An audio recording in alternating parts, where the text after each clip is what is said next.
What did you think of the defense performance tonight? I think overall, the bad plays always stand out to you. But I thought overall, obviously, the guys battled, and certainly you say it was a good performance. And just some of the situational stuff late. I mean, just to kind of have the mental fortitude to get some stops in some obviously critical situations, and was obviously very pleased and found a way to get a takeaway at the end for a third straight week, and so very excited for them to again kind of be called upon there late. To secure a victory, and the guys came through. Redmond, did you think his progression from the last couple of weeks? Yeah, you're right. Talk about that. Yeah, no, I think it's pretty evident to all of us, and I think so much of it it stems from when you've been out as long as he has, and it's a total okay. Well, he's back.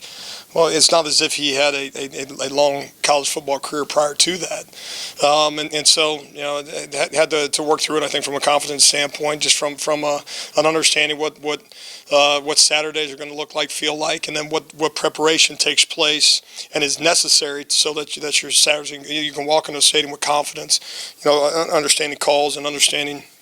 That from an effort standpoint, just the combination of all those things, and so thrilled for him, thrilled for us, and he's gonna be a heck of a football player. In the second half, your back's against the wall, several times. You proud of how your defense came through? I mean, and Buki's interception, just tough play. Well, very proud. I mean, and that's the word. I mean, when you're called upon. I mean, there's times we call upon the offense to come save our tail, and then so that's we talked about complementary football maybe a week ago or over the last couple of weeks, and it goes both ways. And situationally, I think.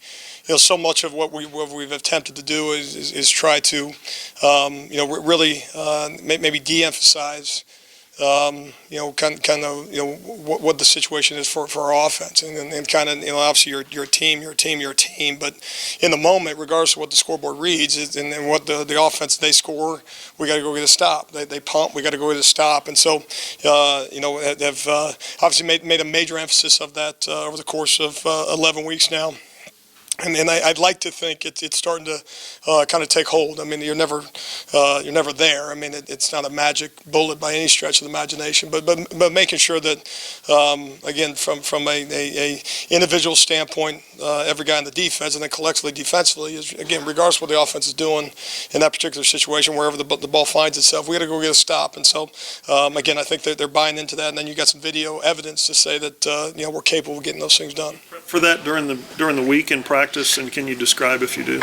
Well, one of our big emphasis is at some point you got to get 3 good plays in a row or get a takeaway. There's only 2, and we've talked about it in here several times. There's only 2 ways to get off the field, and so we one of the things we did this week was show them NFL football, and when we show them okay, what's the score, what's it matter, what's the defense have to do? They got to get a 3 and out, get a takeaway.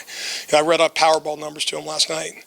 I said, well, what are those? They don't know what numbers I'm even reading to them, but I said, what do those mean? And they echo back to me 3 and out takeaway, because we're trying to, for lack of a better way to put it, brainwash them that way. Because again, that's football. No matter what the situation is, no matter what the scoreboard reads, no matter where the ball is, your performance matters. And we can't give them any other agreement than that, except that we got to get a stop. And so I think they're embracing it. One, because it's real, you can't punch holes in it, and then obviously you have a chance to have real world examples other than just coach speak and all those things. So no, that obviously continues, and football's hard, so it's not as if you're ever there and we check that box and on to the next thing. It's constant. How much did that second half last week just kind of? Could you see the confidence kind of growing each and every day throughout the week since after? I mean, they shut out Baylor, they come out and then they do what they did tonight to TCU. But can you see the progression, the confidence, and the players? Yeah, I think so. I think the one thing, just as if you look over the body of work over the course of the season, I think they can feel themselves, from an execution standpoint, have success when we execute. They can see it, they can feel, they know what it looks like at this point.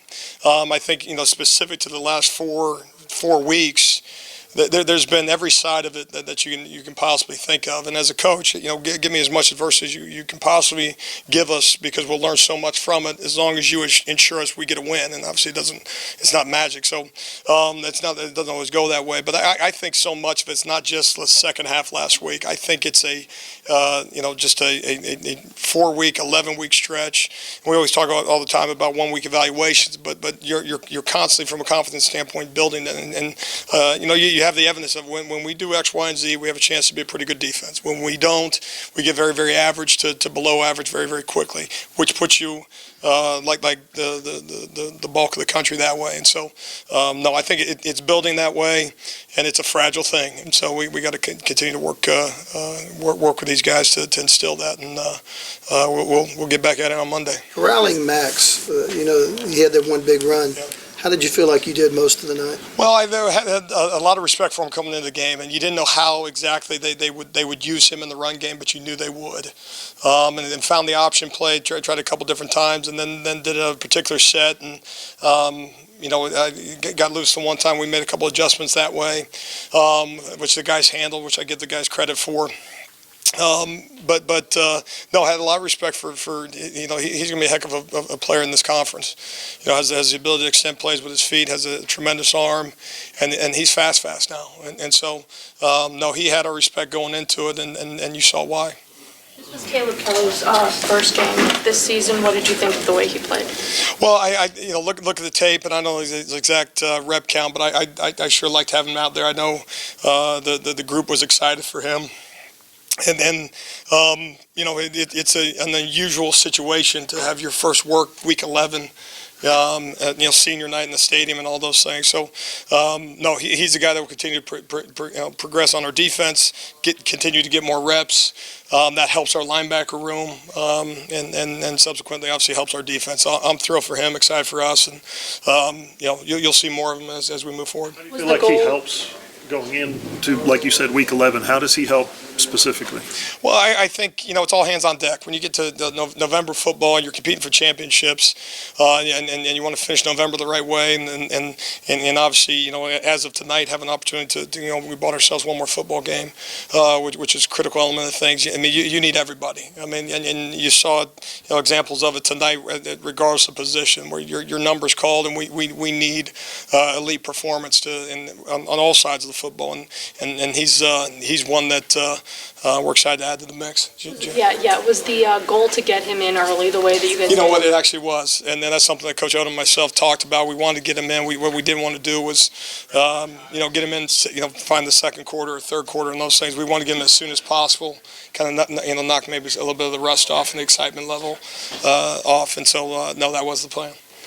Alex, you're going to get, I assume, a pretty solid dose of the nation's leading rusher next week. Sure. Do you like how your unit is taking on lead tailbacks up to this point? Yeah, and not to suggest I don't look at the numbers at all, but I think we've done okay in the run game in terms of Big 12 play. But no, he's the elite one in this country, and so we'll be.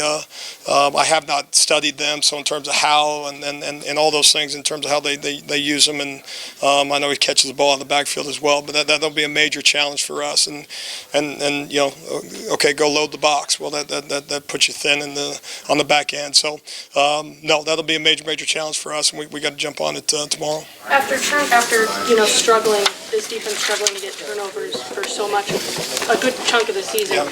I guess how big has it been that they seem to be coming now at exactly the right moment? Well, they have, and we talk about takeaways equal victory, and in my head, we're going to get 5 of them, and it's going to be a great day, and all those stuff, and Saturdays are going to be easy, but it doesn't have a tendency to work that way all the time. But it's proof positive how critical those things are, and it goes back to one of my previous points. Is in those moments you got 2 options. Find a way to get 3 good plays in a row, and in a situation like that, you're talking about 4 good.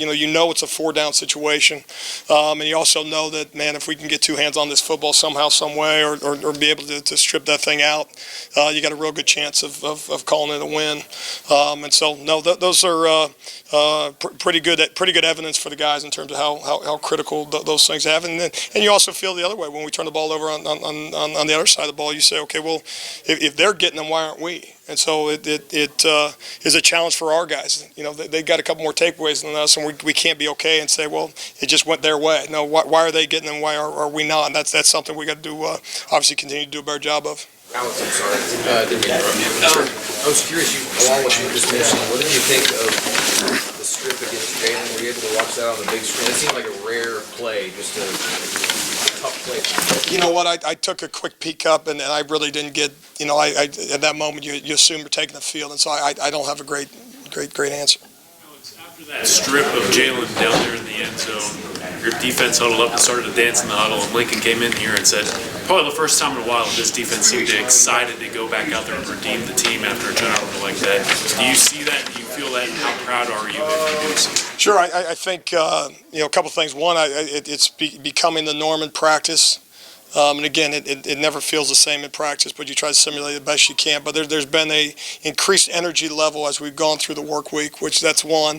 I think number two, I think you saw it a little bit last Saturday night, not specific to maybe a turnover, but just in the second half, just in that moment, why would I not have good energy? It's my performance, I got to make sure that I'm doing my job in that particular case. And the more enthusiasm you have, this is that sport, man. It's hard to execute when you don't have it.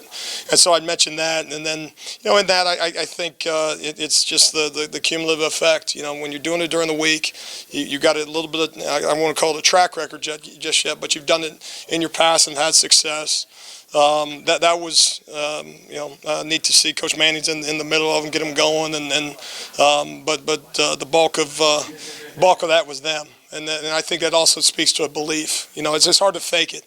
I mean, you can fake a few words, you can give a quick little pep talk and let's go guys type of thing, but to start bouncing around, god dang, you guess what? You better go back it up. You're gonna look like fools. So that speaks to their confidence, and they certainly did. I remember, after the Kansas State game, you said everybody's got to handle adversity better, and you just said, "Give me all the, give me all you can give me." Do you feel like you see these last two games, like since that Kansas State game, does that give you kind of that sense of accomplishment as a coach? Like, okay, we're starting to handle adversity. Well, it does, and obviously you're in the results business, so you can only go so far down that dark road of adversity. Again, you're in the business of winning football games, but I'll say this: you either believe in adversity or you don't. There's really no middle ground, and so you get and what's so critical about it is that you use it the right way. And again, coaches, and I guess I'll speak specific to myself. I'm a little bit different that way. Like I get that is a driving force that gets you awfully excited to see those things. And again, everybody wants win the game 50-0 and all those things, and I'll take those too. But no, there's something to that. That's why you're in the business. That's also why they call you coach, is so that you can help guys maybe through some of those moments and learning experiences, all those things, and to see them, one, do it, then two, reap the benefits of it is it does excite you as a coach. We gotta wrap up here. Couple two more. 16 snaps, second half of Baylor, 45 today. How beneficial is it to play 61 snaps the last 6 quarters? Well, as soon as you say that, I actually didn't realize that count. I knew from last week. I didn't realize that was the number tonight. I don't know the exact drive total, but I kind of highlighted that last week, and certainly meant to, because when you talk about time of possession, a lot of people look at time of possession. And that's obviously and I'm not minimizing that, but one of the things we do as a defense is we look at, okay, how many drives got started? How many drives did our offense have versus how many drives their offense had? Because that to me, it's an equal opportunity for both defenses to get off the field in 3 plays. So if we're doing it and then we subsequently don't turn the ball over, or pardon me, we don't go 3 and out on offense, and then we turn into drives, I don't think that you minimize what the defense did by getting 3 and out, if that makes sense. But obviously You don't go into it expecting to play so few, but I think numbers-wise, 1 of 9 on third downs, had the fourth down stop at the end, and so found a way to get off the field, which was critical. And obviously our offense ran the ball really well, so all that stuff obviously works hand in hand. I asked you a couple of weeks ago about Kenneth, and it seemed like those impact plays were starting to go away. Obviously, the screen that he blew up early in the game, and then a couple of more tackles for loss. When he's playing like that, how does it just give the defense more confidence? It seems like those guys are bouncing more around whenever he's making plays. Oh, I think it's obviously not just him making plays where the confidence stems from, but he would be one of those guys. I mean, you have X number of playmakers on your football team, number of players specific to us on the defensive side of the ball. He would be at or near the top of that category. And so for us to play good defense, we need Kenneth Murray to play well, and then number 2, make impact plays for us. And I think it was critical for him to have an impact play kind of early on there. And no, he's we'll ride with him, and then he's talk about being in the huddle and all those things. When you're making plays, your credibility in front of the group obviously rises, and so that he's one that is one of our leaders, and he played well tonight. So excited for him. All right, thanks guys.